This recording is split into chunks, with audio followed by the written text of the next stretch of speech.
Selamat datang di episode ketiga Ajaib Alpha Snap Weekly Recap US Stock bersama saya Alvin dari tim Financial Expert saham AS Ajaib Alpha yang akan bahas soal pergerakan pasar saham Amerika pada minggu ini.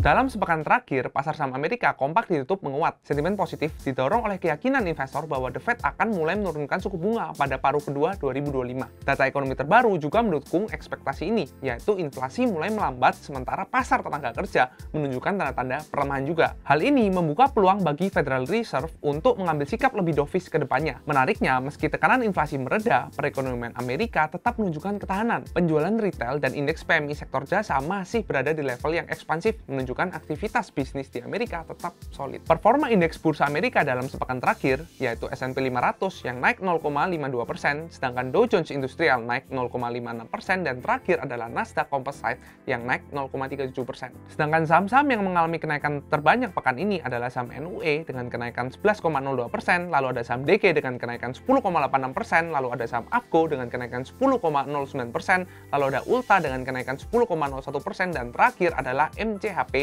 dengan kenaikan 9,87%. Nah, sekarang kita akan masuk ke berita ekonomi. Yang pertama adalah Austan Goolsbee, Presiden The Fed Chicago, yang menyatakan bahwa The Fed siap menurunkan suku bunga jika dampak tarif sudah terlihat. Dia juga mengatakan The Fed sebenarnya sudah siap untuk menurunkan suku bunga. Namun, dikarenakan keadaan tarif memburuk setelah tanggal 2 April lalu, The Fed masih belum bisa memprediksi arah inflasi ke depannya. Dia mengatakan bahwa seharusnya dampak tarif ke inflasi tidak sebesar yang dibayangkan.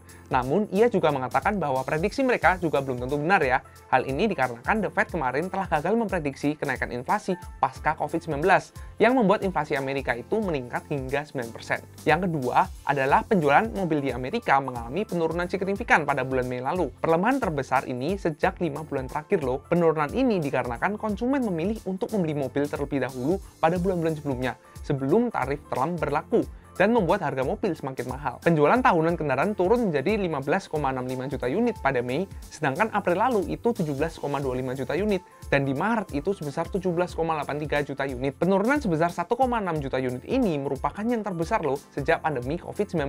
Berita ekonomi yang terakhir adalah manufaktur Asia terkena dampak negatif dari tarif Donald Trump. Ketegangan dagang kembali membayangi Asia, kali ini dari kebijakan tarif yang diinisiasi oleh Donald Trump.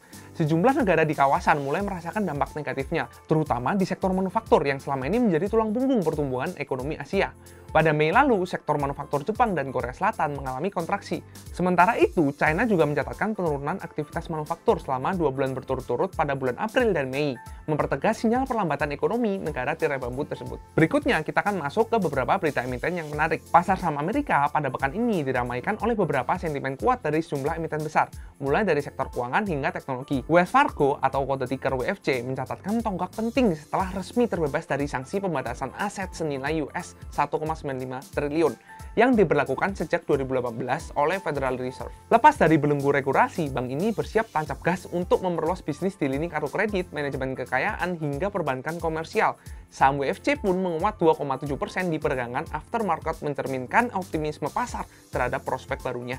Di sektor teknologi, Nvidia dengan kode ticker NVDA kembali mencuri perhatian dengan lonjakan harga saham mencapai 45% hanya dalam 2 bulan terakhir. Meskipun sempat terdampak larangan ekspor chip ke China yang menyebabkan potensi kerugian hingga US 8 miliar pada kuartal kedua, investor kini fokus pada proyeksi belanja infrastruktur AI dari raksasa teknologi seperti Microsoft, Amazon, Alphabet, dan Meta yang diperkirakan itu mencapai US 330 miliar pada tahun 2026, naik 6% dibandingkan 2025 lalu. Sementara itu, Disney dengan kode ticker DIS kembali melakukan efisiensi dengan pemangkasan karyawan di berbagai divisi TV, termasuk marketing, publicity, dan juga finance. Langkah ini menyusul PHK sebelumnya yang berhasil menghemat biaya hingga US 5,5 miliar. Disney menyadari pergeseran konsumen dari TV ke layanan streaming dan strategi efisiensi ini terbukti sangat efektif, tercermin dari kinerja kuartal pertama 2025 yang melampaui ekspektasi pasar. Sejak laporan tersebut dirilis, harga saham Disney telah naik 21%. Di sisi lain, Amazon dengan kode ticker AMZN menunjukkan arah masa depan industri logistik dengan mengembangkan teknologi AI untuk robot humanoid